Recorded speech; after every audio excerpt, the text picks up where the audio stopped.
Think about what it was like when you were 10 years old. Maybe you were worried about homework, or who you'd sit with at lunch, or whether your mom would let you stay up late on weekends. Normal kid stuff, right? Now, imagine being 10 years old and moving into the White House. Imagine every outfit you wore becoming a news story, every friend you made getting background checked, every bad hair day photographed and analyzed. That was Sasha Obama's reality for 8 straight years. Fast forward to today, and she's living in Los Angeles, tucked away in a mansion that most people will never find, let alone see inside. The girl we watched grow up in real time, the one who had to be on for an entire country, has basically disappeared from public view. And honestly, can you blame her? But here's what's fascinating. The life she's built behind those gates tells us way more about who she really is than any of those carefully staged White House photos ever did. We've pieced together what's actually going on inside her LA sanctuary, and it's not what you'd expect. This isn't just another celebrity home tour. This is the story of how the youngest daughter of a president transformed from America's kid sister into a fiercely private young woman building her own empire, one deliberate choice at a time. Stay with me, because what's happening inside those guarded walls reveals something fascinating about freedom, identity, and what it really means to reclaim your life after living in history's shadow. The hidden address. Finding Sasha Obama's Los Angeles residence isn't something you can do with a simple Google search, and that's entirely by design. Nestled in one of LA's most exclusive and deliberately low-key neighborhoods, the property sits behind gates that have been carefully selected for privacy rather than ostentation. Unlike the sprawling estates of Hollywood's attention seekers, this mansion doesn't announce itself. There are no paparazzi camps outside, no tour buses slowing down to gawk. The location was chosen with the precision of a military operation, which makes sense when you consider that Sasha spent 8 years with Secret Service details tracking her every move. The neighborhood itself tells you everything about her priorities. We're not talking about the flashy streets of Beverly Hills or the influencer paradise of the Hollywood Hills. This is old money territory, where hedges are tall, neighbors mind their business, and discretion is the ultimate status symbol. Property records are sealed tighter than Fort Knox, and the few neighbors who even know who lives there have signed NDAs thicker than phone books. What we do know is that the property spans several thousand square feet, acquired through a carefully structured trust that keeps the Obama name far from any public records. The purchase price, estimated to be in the multi-million-dollar range, was handled by intermediaries who specialize in exactly this kind of high-profile, low-visibility transaction. Architecture of independence. The architectural style of the mansion represents a deliberate departure from the neoclassical grandeur of 1600 Pennsylvania Avenue. Instead of imposing columns and historical weight, Sasha's chosen home embraces California modernism with clean lines, abundant natural light, and an indoor-outdoor flow that would have been impossible in Washington. Floor-to-ceiling windows dominate the main living spaces, but here's the brilliant part. They're all fitted with smart glass technology that can turn opaque at the touch of a button. Privacy and openness, controlled entirely at her discretion. After spending your teenage years with the world's eyes on you, that kind of control isn't just luxury, it's therapy. The interior design aesthetic skews contemporary but warm. We're talking curated vintage pieces mixed with modern art, spaces that feel collected rather than decorated. Sources familiar with the property describe a home that feels lived in and personal, not like a showroom or a museum. There are books everywhere, actual physical books, the kind you read and dog-ear and come back to. The color palette avoids the stark whites and grays that dominate so much of LA's modern architecture. Instead, think warm neutrals, terracotta accents, deep greens that bring the California landscape inside. Every choice seems intentional. Every space designed for actual living rather than Instagram backdrops. The West Wing, Reimagined. One of the most fascinating aspects of the mansion is how Sasha has created distinct zones for different aspects of her life. Unlike the White House, where personal and political spaces bled together constantly, this home has clear boundaries. The professional zone includes a home office that would make any remote worker jealous. We're talking about a space that's been soundproofed, equipped with broadcast-quality lighting and fitted with technology that allows for secure video conferencing. Remember, this is someone who grew up watching her father run the country. She understands the importance of infrastructure. Adjacent to the office is what insiders call the creative studio. This multi-purpose space serves as both a screening room and a workspace for Sasha's rumored interests in film and television production. The equipment here isn't amateur hour stuff. We're talking professional-grade cameras, editing bays, and acoustic treatment that suggests serious creative work happens behind these doors. Then there's the social wing, designed for the kind of intimate gatherings that define her generation.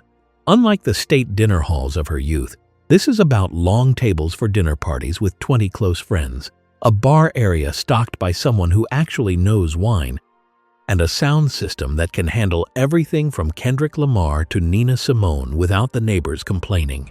The sanctuary spaces. But here's where it gets really interesting. The most telling spaces in any home are the private ones, the rooms where we retreat when no one's watching. And Sasha's sanctuary spaces reveal someone who's done serious work on understanding what she needs to thrive. The primary bedroom suite isn't just a bedroom, it's a wellness retreat. We're talking about a meditation corner with singing bowls and cushions from a boutique in Ojai, a reading nook positioned to catch the morning light, and a bathroom that's basically a spa. The soaking tub faces a private garden visible only from this room.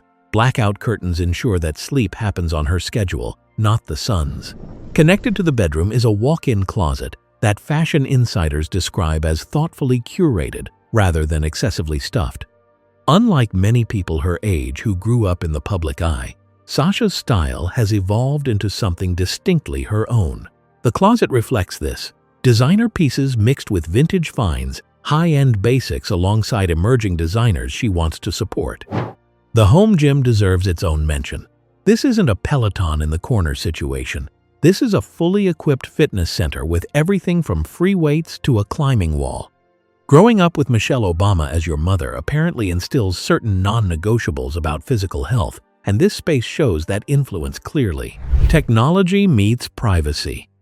The security and technology infrastructure of the mansion reads like something from a spy thriller, but it's absolutely necessary for someone in Sasha's position. The entire property is wired with a security system that would impress the Secret Service, which again makes sense given her background. Biometric access controls mean that getting into certain areas of the house requires more than just a key.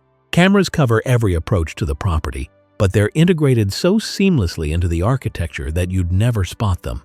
The feeds are monitored by a professional security team, but with protocols that respect privacy while ensuring safety. The home network is secured with encryption that most corporations would envy. Every device, every connection, every piece of data that flows through the house is protected against hacking, tracking, and surveillance.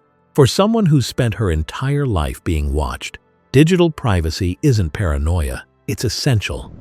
Smart home integration controls everything from lighting to climate to window treatments, but it's all run on closed systems with no cloud connectivity that could be compromised.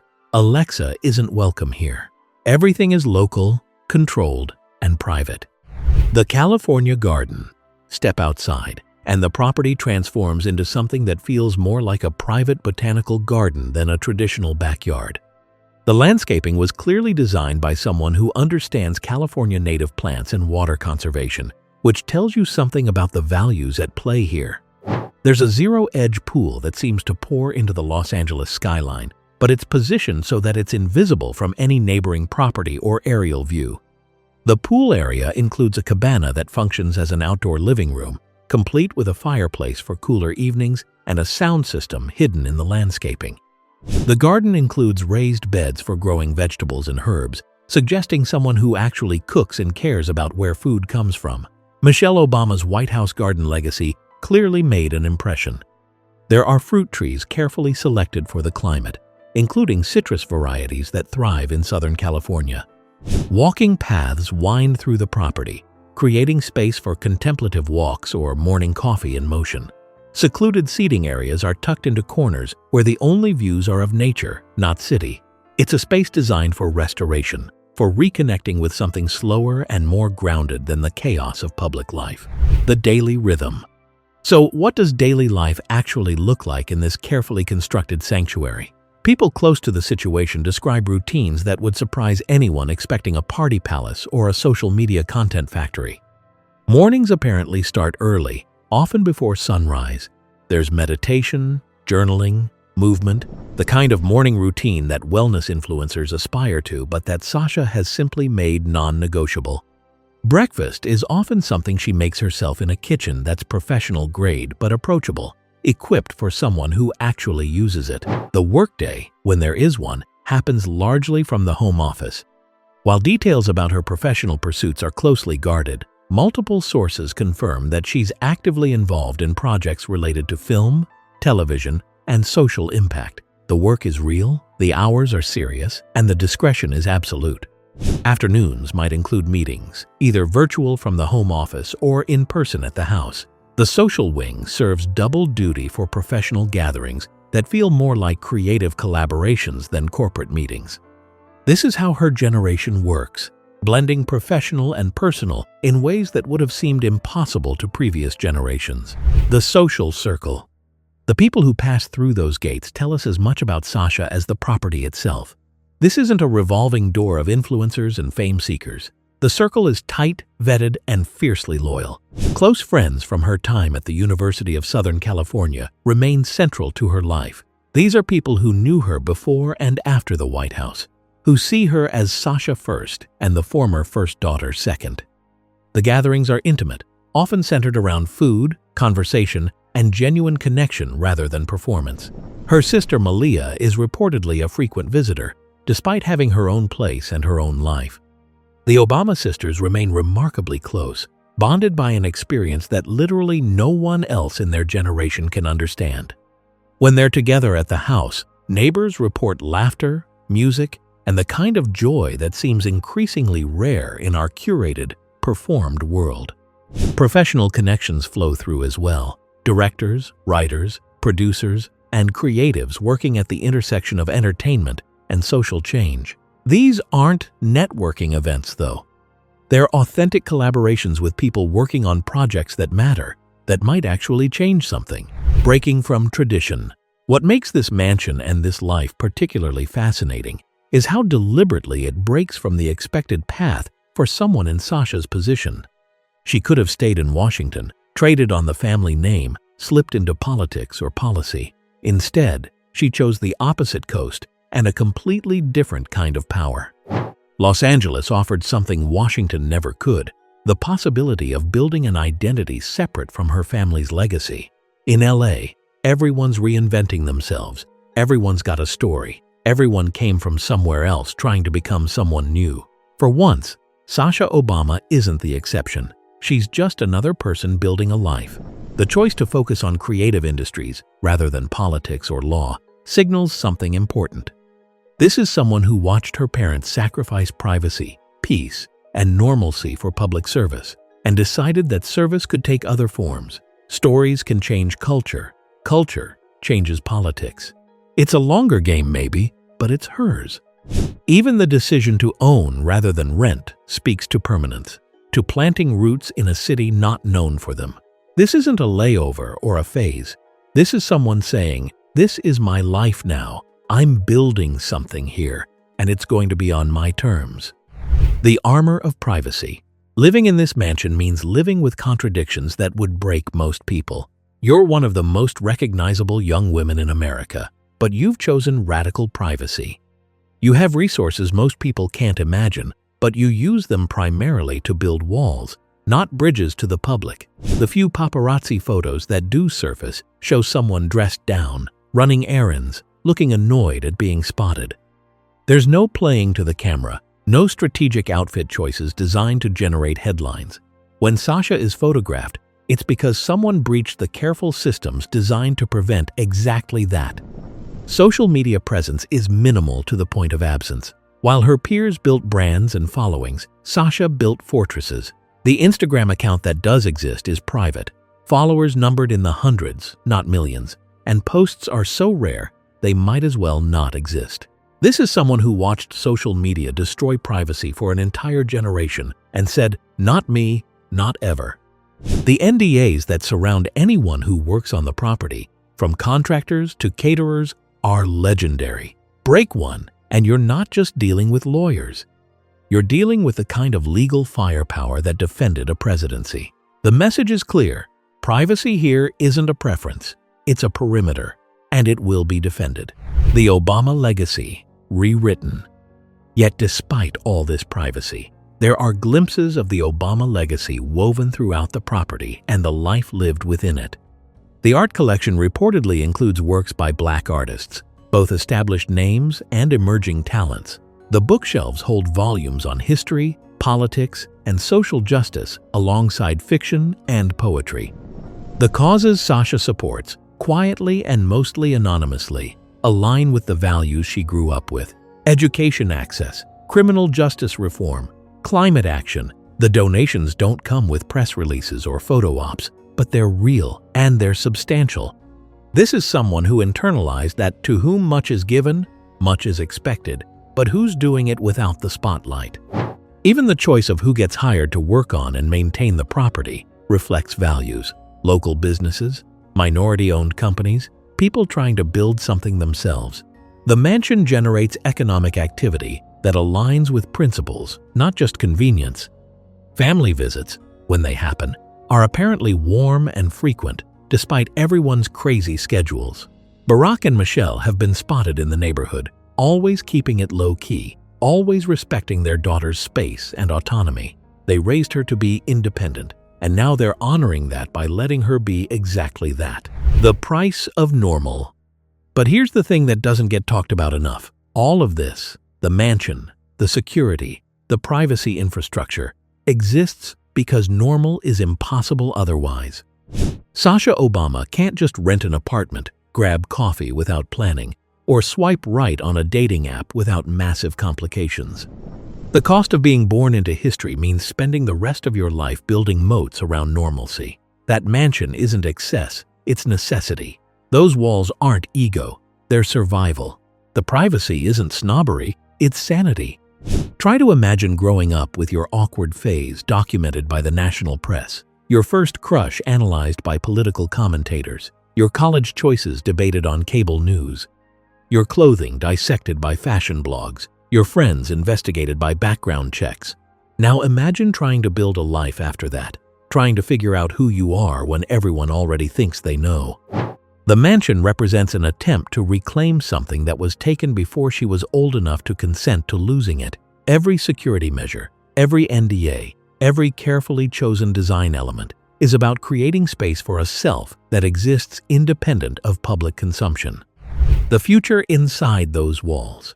So, where does someone like Sasha Obama go from here? What does the future look like when you're building it from inside a fortress? Industry insiders suggest that major projects are in development, creative works that will eventually emerge bearing her fingerprints, if not her name. The home office and creative studio aren't decorative, they're functional, and they're being used to build something that matters to her. There's speculation about eventual public engagement on her own terms. Maybe a production company, maybe advocacy work that leverages storytelling rather than politics. Maybe something no one's thought of yet, because she's still figuring it out, which is her right at 23 years old. Relationships will happen, probably are happening, but will remain private until or unless she decides otherwise. The mansion offers space for building a life partnership away from speculation and scrutiny, which is about the best gift you could give yourself in her position. And perhaps most importantly, the mansion represents the possibility of change. If this doesn't work, if LA stops serving her needs, she can sell, move, rebuild somewhere else. The roots are deep enough to matter, but not so deep they trap her. It's stability with escape routes, which might be the most Obama thing about the whole setup. Inside Sasha Obama's LA mansion, there's a young woman building a life that honors where she came from while creating space for where she's going. The property isn't just real estate, it's a statement. I get to choose now. I get to decide who I am, who enters my space, and what my life looks like. And you don't get a vote. In a culture obsessed with oversharing and performance, With building brands and chasing visibility, there's something almost revolutionary about radical privacy. The mansion and the life inside it represent a rejection of the attention economy, a middle finger to the idea that public figures owe us access to everything. What we've uncovered isn't scandal or excess. It's something more interesting: intentionality. Every choice, from location to landscaping, from security to style, reflects someone who's thought deeply about what she needs to thrive and then built exactly that. The real story isn't about square footage or amenities. It's about a young woman who spent her childhood as America's daughter, her teens under unimaginable scrutiny, and her early 20s building something entirely her own. The mansion is just the container. What's inside, who she's becoming, remains beautifully, deliberately, and rightfully hers. And honestly, good for her.